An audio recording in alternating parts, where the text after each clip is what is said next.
Hello everybody. The world had been a witness to many a war and conflict before, but one war had shattered the composure of the world.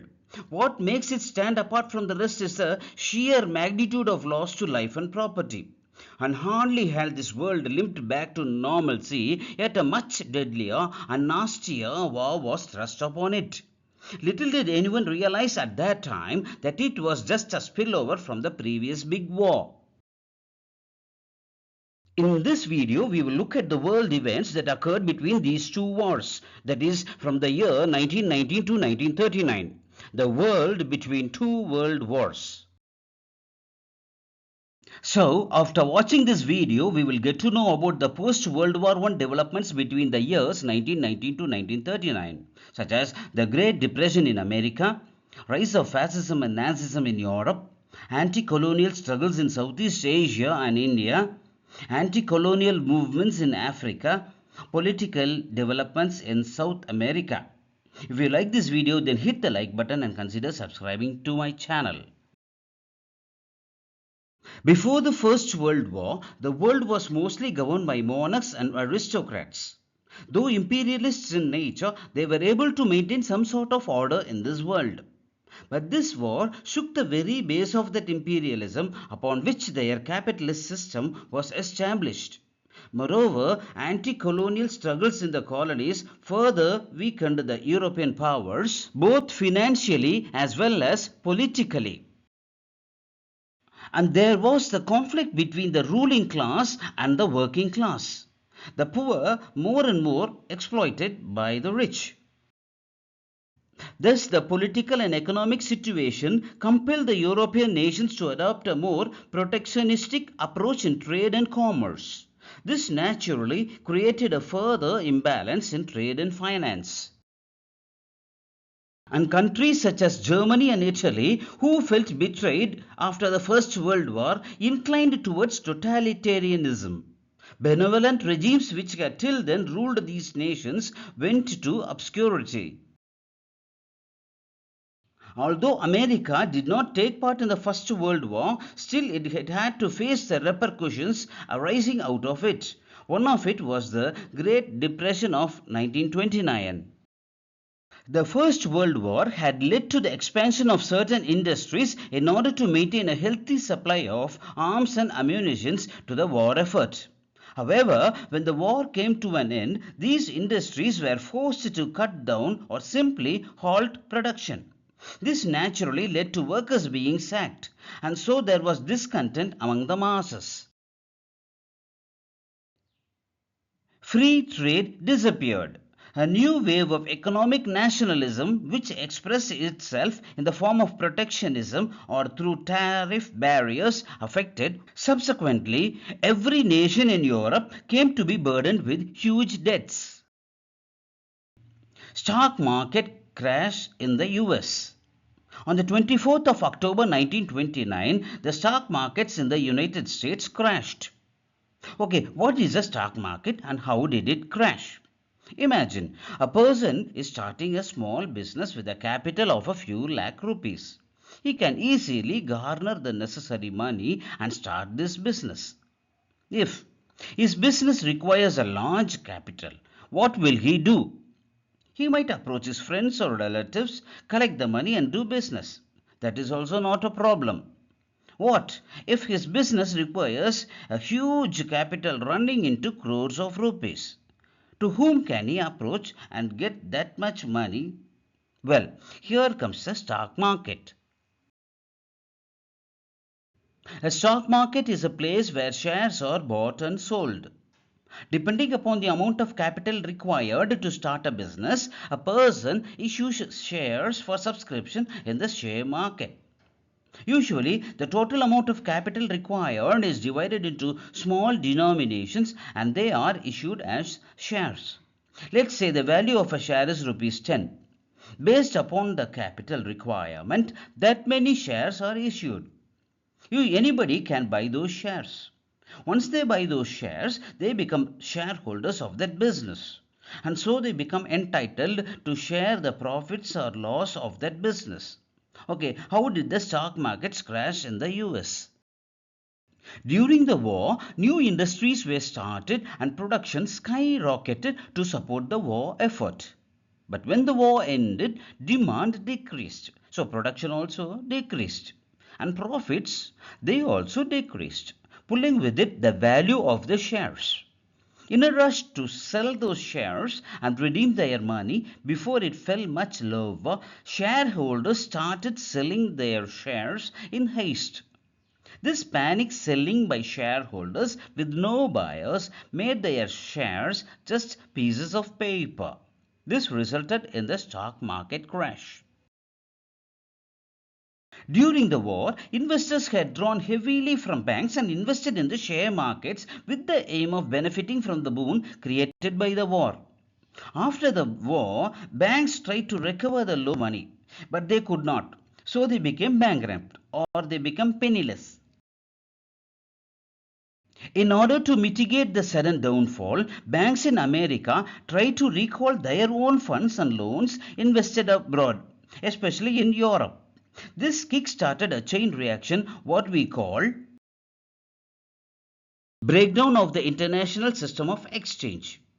The Allies, especially England, was the worst affected by it. So it took emergency measures such as expenditure cutbacks and increase in taxation. But it was of no use. So England decided to leave the gold standard. What is that gold standard?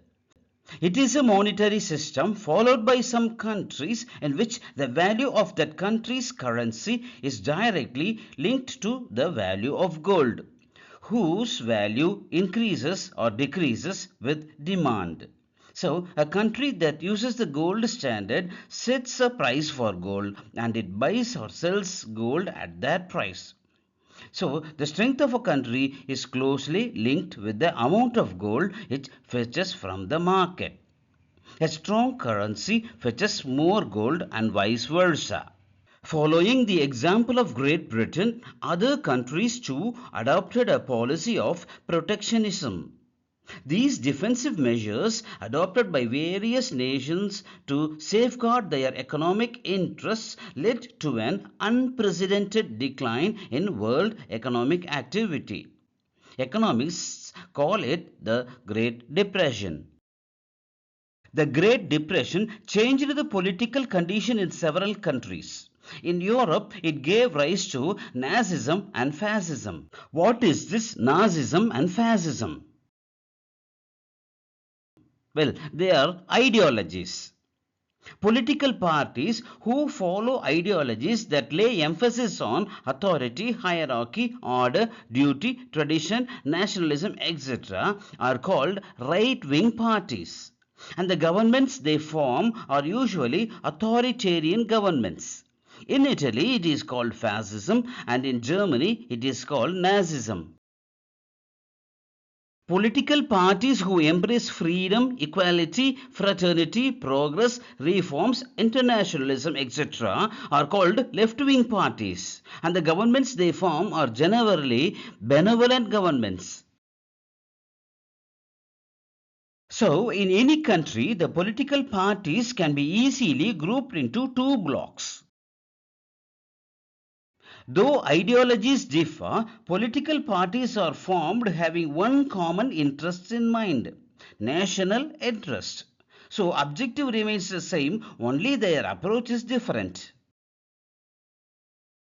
And post World War Europe witnessed countries tilting towards authoritarianism with the vain hope of redeeming themselves from the misery caused by the war. And Italy and Germany are some examples. Impact of war on Italy. Before the war, Italy was with the Central Powers, along with Germany, Austria, and Turkey. In that alliance, she had been using her offices to recover Trentino, which she felt was unjustly occupied by Austria. And since she could not persuade Germany to help her in getting Trentino from the Austrians, she left the Central Powers. So, when First World War started, Italy had been neutral without joining any alliances.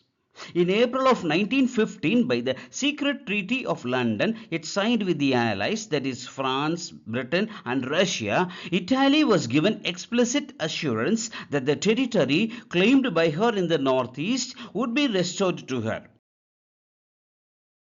For her part, Italy was assigned the task of pinning the Austrians down, while France and Britain can freely deal with Germany. But the financial cost for participating in the war was huge for Italy. Moreover, after the war, in the sharing of the spoils by the Treaty of Versailles, Italy got less than what she expected. As with any other nation that had gone through a war, Italy too faced a huge inflation. There were frequent protests and strikes in the streets. People held the rulers responsible for the humiliation at Versailles. Emergence of Mussolini. This social unrest motivated Benito Mussolini to start a new party called the Nationalist Fascist Party in 1919. A forceful speaker, he whipped up national sentiments among the people, especially the industrialists, ex-soldiers and disgruntled youth, and encouraged them to join him in liberating Italy from the present political crisis. In October of 1922, Mussolini organized the fascist march on Rome.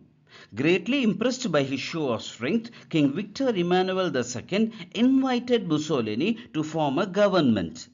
Thus, Mussolini's fascist party succeeded the Democratic Party to form a government in Italy. Fascists under Mussolini. In the 1924 elections, the fascists came to power with a huge majority. The opposition parties, including Matteotti, who questioned the fairness of the elections, were either killed or imprisoned. In 1926, he assumed the title of El Duce, which means the leader. Thus, he became a dictator. He dissolved parliament in 1938, banned opposition parties, censored press, banned strikes and lockouts. Overall, he became the head of the legislative and the armed forces. Mussolini's pact with the Pope. In order to gain respectability and recognition for his fascist party, Mussolini made a pact with the Pope, who is recognized the world over as the leader of the Catholic Church. In 1929, by the Lateran Treaty, Mussolini recognized the Vatican City, where the Pope resides, as an independent state. The Pope, on his part, recognized the Kingdom of Italy. On coming to power, Mussolini had promised the Italian people that there would be plenty of jobs, plenty of money, etc. Unfortunately for him, the Great Depression of 1929 had set in, and Mussolini was able to provide only plenty of unemployment and misery. In order to divert the people's attention from their financial woes, Mussolini invaded Ethiopia in 1935. Now, let's move on to Germany. Germany in the post-war period. Between the years 1871 to 1914, Germany had risen to dizzy heights of economic, political and cultural accomplishments under the guidance of Bismarck. In industrial production, it had even surpassed Britain and USA. Germany's defeat and humiliation at the end of the First World War caused a deep shock to the German people. The Great Depression further deepened the frustration and prompted them to turn against the Republican government.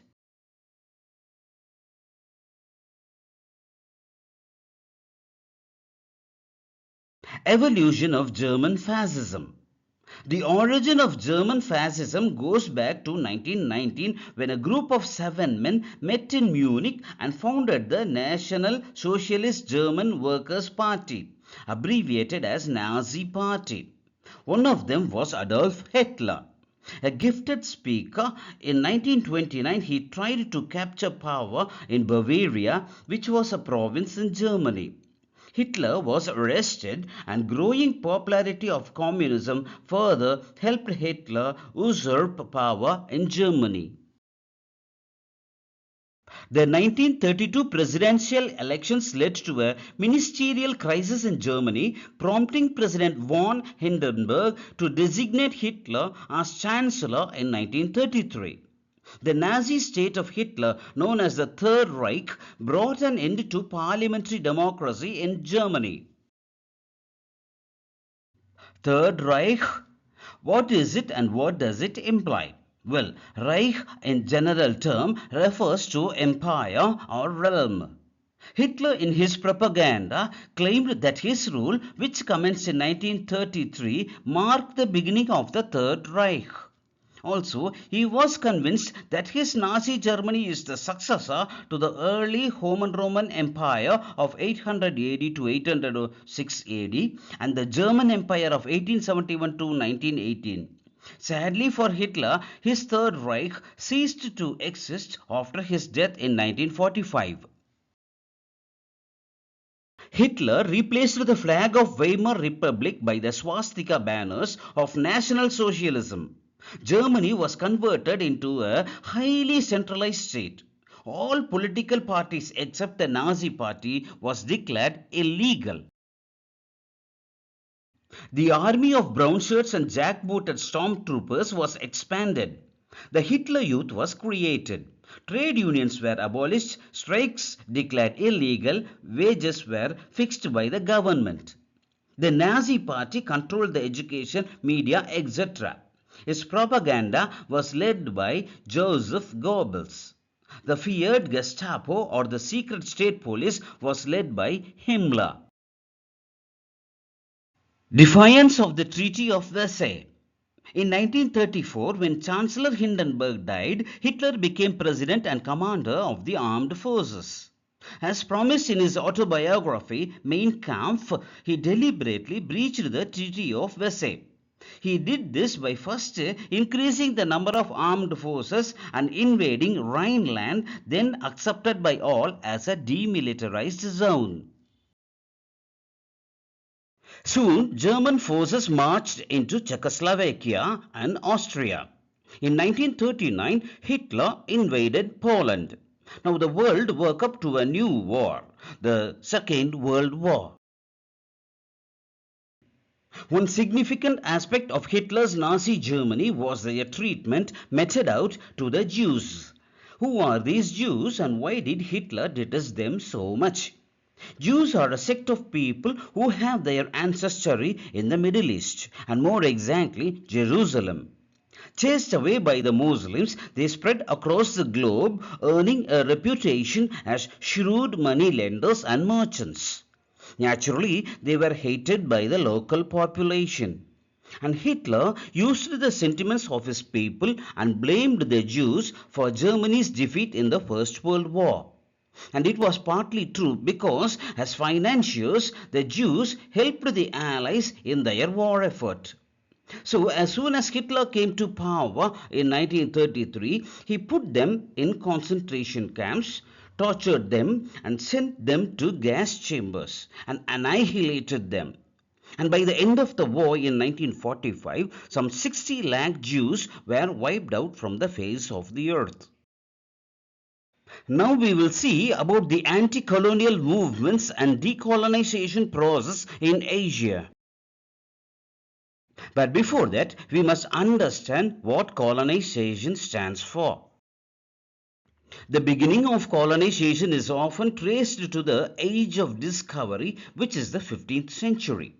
Then, motivated by the desire to trade with far-off nations in order to gain wealth, European nations began exploring and expanding their territories across the globe. This process of dominating distant lands for their selfish needs is called colonization. But for the indigenous population, this colonization has proved disastrous.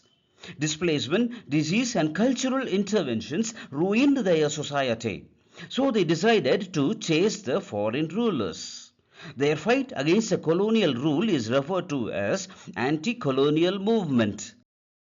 Many European nations such as Great Britain, France, Spain, Portugal, Belgium, the Dutch had numerous colonies spread across the globe. In one of those places called Indochina, the French had set up a colony since 1887. And the indigenous people wanted the French out of their country. And as for Indochina, it is a portion of land in Southeast Asia bordered by India in the west and China in the north. Naturally, this region had absorbed the various customs and cultures of both these two nations. And so it is called Indochina. Today, this region has disintegrated into different nations comprising of Cambodia, Laos, Vietnam, Thailand and Myanmar. During the First World War, about 1 lakh Indo-Chinese who had fought on the side of France returned home with first-hand knowledge of how the French had fought and suffered during the war. Communist ideas from China was also influencing the labor population in Indochina. And they were convinced that the considerable wealth of their nation was only benefiting the French. The emergence of Viet Minh. We've already seen that the French had come to Indochina for trade. From 1858, they began conquering parts of Indochina. In spite of their contributions in the fields of health, education, etc., their systematic exploitation of Indochina's resources made them very unpopular with the local population. Moreover, the First World War exposed the vulnerability of the French, encouraging the people to revolt against their rulers. So, in 1929, the Vietnamese soldiers mutinied and made an attempt to assassinate the French Governor-General Pierre Pasquier. This was followed by a large-scale peasant revolt led by the communists. The revolt was crushed, followed by what is called White Terror. Thousands of rebels were killed. In this context, if we go back a decade back, that is in 1919, a young man from Indochina approached the Versailles Peace Conference and requested for an audience in the hope of getting a reprieve for Indochina from French occupation. The Versailles Conference, convened solely for the purpose of giving solace to the countries affected by the First World War, failed to notice Indochina, whose troops of around 1 lakh people had directly fought on the side of the French. That young man who requested audience was none other than Ho Chi Minh. And he would later go on to become the first president of the Democratic Republic of Vietnam. Had the conference heard out his 8-point grievance, the subsequent wars that ravaged Indochina, especially the Vietnam War of 1955, where the US got a terrible thrashing, would not have happened. And the bitter pain faced on both sides would have been spared.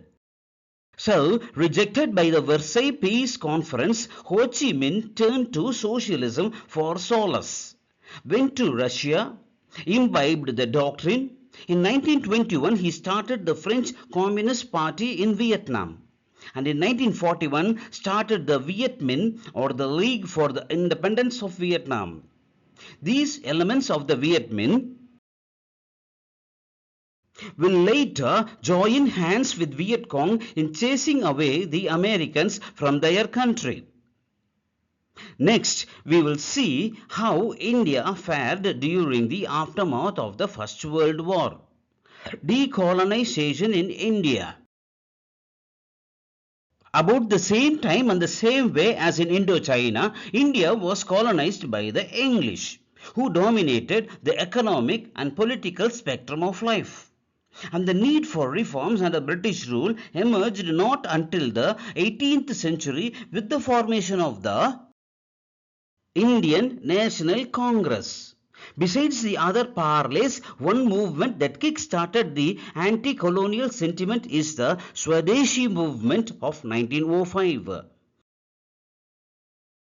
Started by the Congress, this movement, a brainchild of Gopala Krishna Gokhale, emphasized the boycott of all foreign goods. It encouraged the use of Indian-made goods. After World War I, the Government of India Act of 1919 introduced diarchy in the provinces. Diarchy? It generally refers to two people or two groups of people coming together to share power. Earlier in British India, the members of the executive branch of the government consisted of Europeans only. And two, they were nominated by the governor and a few were appointed by the crown. By diarchy, a part of the members or ministers belonging to a different group, here Indians, will be allowed to hold office in the executive. And they were elected through ballot. This was implemented in all the 11 provinces of the British Raj. But the Indian National Congress rejected it. Ultimately, diarchy came to an end with the introduction of the Government of India Act of 1935. This act provided for provincial autonomy, allowing Indians to play a more active role in the provinces when compared to in diarchy. Another significant aspect of this act was it provided for direct elections in the provinces. Greatly satisfied, Congress contested and won the 1937 elections. But Britain's decision to involve India in the Second World War without consulting them made the Congress ministry to quit. Next, lack of measures to industrialize India. On the economic front, Britain practically did nothing to industrialize India. After the First World War, the slump in demand followed by the Great Depression only permitted Britain to sustain her industries and economy. It limited its role by providing technical advice and education to Indian industries. Of course, it did something to establish pioneering factories in new industries. But overall, Britain was able to do very little to industrialize India. As far as Indian agriculture and indigenous industries were concerned, the Great Depression of 1929 did not allow it to prosper. This prompted Indian nationalists to demand protection for the indigenous economy. Till now, we were getting to know about India during the interwar period. Now we will get to know the same about another place, Africa. Anti-colonial movements in Africa. Colonization of Africa. In the 16th century, the African coastline was first explored by the Europeans. Since then, a few settlements cropped up along the coast. But the interior of Africa remained unknown to the outside world till the last quarter of the 19th century. When European colonization of Africa began in earnest about 1875, there was a scramble among the powers leading to intermittent clashes between them. To avoid fighting among themselves, the Berlin Colonial Conference was convened in 1884. It facilitated the division of the African continent among themselves in an amicable manner. Accordingly, South Africa was assigned to Great Britain. At that time, Dutch settlers in South Africa called the Boers refused to accept the sovereignty of Britain and decided to fight it out in the battlefield. Well, who are these Boers? When the Europeans established trading centers along the coast of Africa in the 17th century, the Dutch East India Company had established its own trading center in the Cape of Good Hope. The descendants of these Dutch traders later came to be called Boers, which means farmers in the African language. Also called Afrikaners, they spoke a language called Afrikaans. From 1806, the British gained control over the Cape region. So the Boers controlled the states of Transvaal and the Orange Free State, while the British controlled Natal and Cape Colony. The discovery of gold in Transvaal in 1886 actually sparked the Boer Wars. Lured by the presence of gold, British miners flowed into Transvaal and settled around Johannesburg. Naturally, the Boers got angry. So taxed the Uitlanders, that's how the British were called, which means foreigners. They taxed them heavily and denied them their political rights. On the pretext of safeguarding British lives, Britain went to war with the Boers. The Boer War lasted for 3 years from 1899 to 1902. A small group of people challenged the British Empire. They used new techniques of warfare called guerrilla fighting. But the British crushed them, occupied their capital, Pretoria. Since then, it had been the capital of South Africa. Thus, the war came to an end. As promised, in 1907, the British gave the Boers full self-government over Transvaal and Orange Free State. The four states formed into a union and the South Africa Act was passed by the British Parliament in 1909, which provided for a union government at Cape Town. The Union of South Africa came into being in May 1910. National politics in South Africa. There were two main political parties, the Unionist Party and the South Africa Party. While the Unionist Party was dominated by the British, the South Africa Party consisted of the Boers. The first Prime Minister, Louis Botha, belonged to the South Africa Party and it formed government with the cooperation of the British. Not satisfied, a militant section in the South Africa Party broke away from the party and formed a new party called the National Party under Herzog. In the 1920 presidential elections, fearing a victory by the National Party, the Unionist Party merged with the South Africa Party and enabled Smuts, its leader, to form a government in South Africa. Racist policy against the blacks. It should be noted here that all this politics and so on in South Africa is happening involving only a very small population, say 1/5 of the total population.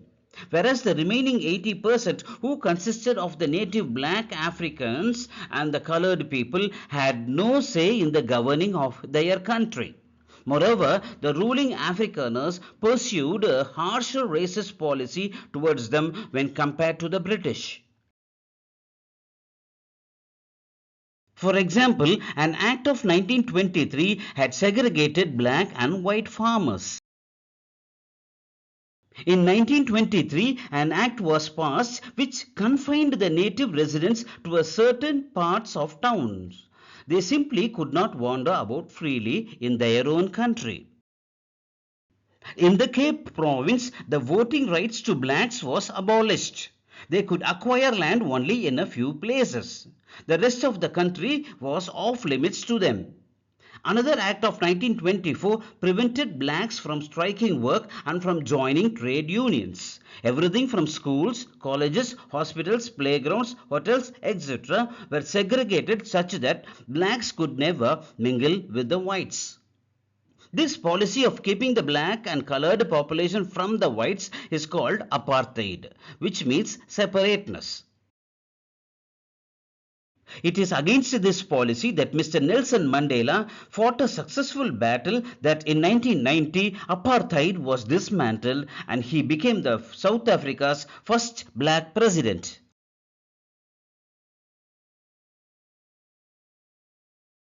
Before the European discovery of America some 500 years before, three centers of civilization had existed in Central and South America. The Aztecs in Mexico, the Mayas in Central America, and the Incas in Peru. They were very highly advanced. The several states in each of these civilizations were well organized, and there existed strong governments. Around the 11th century, the various states of Mayas formed the League of Mayapan. This confederation lasted for over 100 years, giving rise to some architectural masterpieces.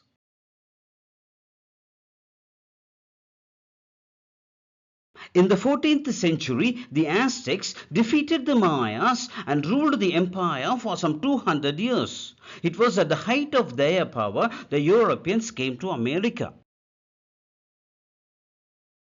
European colonization and its impact. Around 1519, Spanish adventurers under the command of Herman Cortes invaded Mexico. They simply decimated Tenochtitlan, the capital city of the Aztecs. What followed was one of the world's worst genocide. Mexican civilization collapsed. Another famous conquistador, another name for conqueror, by the name of Francisco Pizarro, conquered the Inca Empire for the Spanish monarchs. The invaders, especially the Spaniards, continued to plunder the wealth of these civilizations and destroy their religion and culture. That by the late 18th century, there were bloody conflicts between the natives and the conquerors. In Haiti, the Haitian slaves revolted against the high-handedness of the British and French colonizers. Led by Toussaint Louverture, between 1791 to 1804, the Haitian people fought the French and regained their independence. Thus, Haiti became the first Caribbean country to become free from French colonial rule. Impact of Napoleonic invasion of Spain and Portugal. The American and French revolutions provided inspiration to the Latin Americans.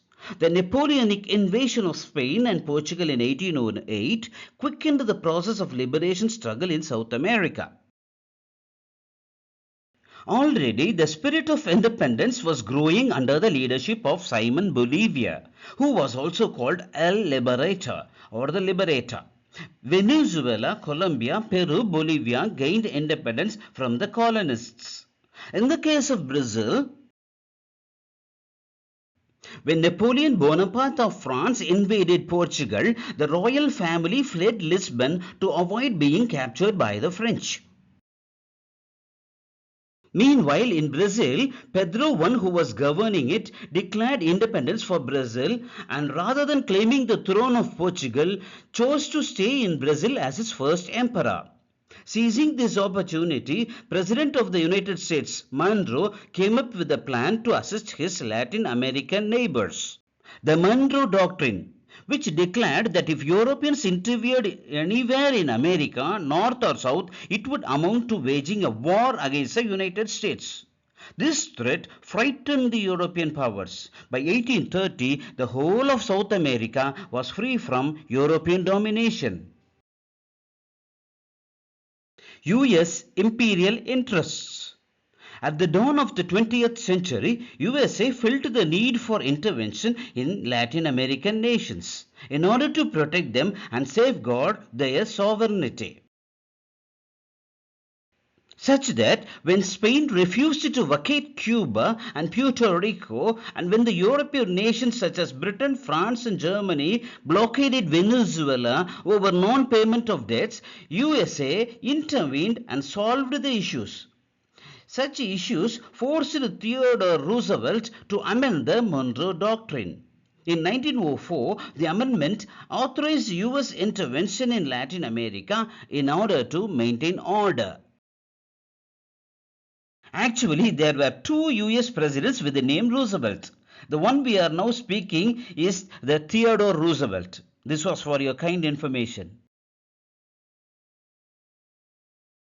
President William Howard, who succeeded Theodore Roosevelt as President of the United States, followed a foreign policy called dollar imperialism, where America would maintain and dominate distant lands through economic aid. In spite of all her efforts, it was not in a position to deal with a new problem. Great Depression in South America.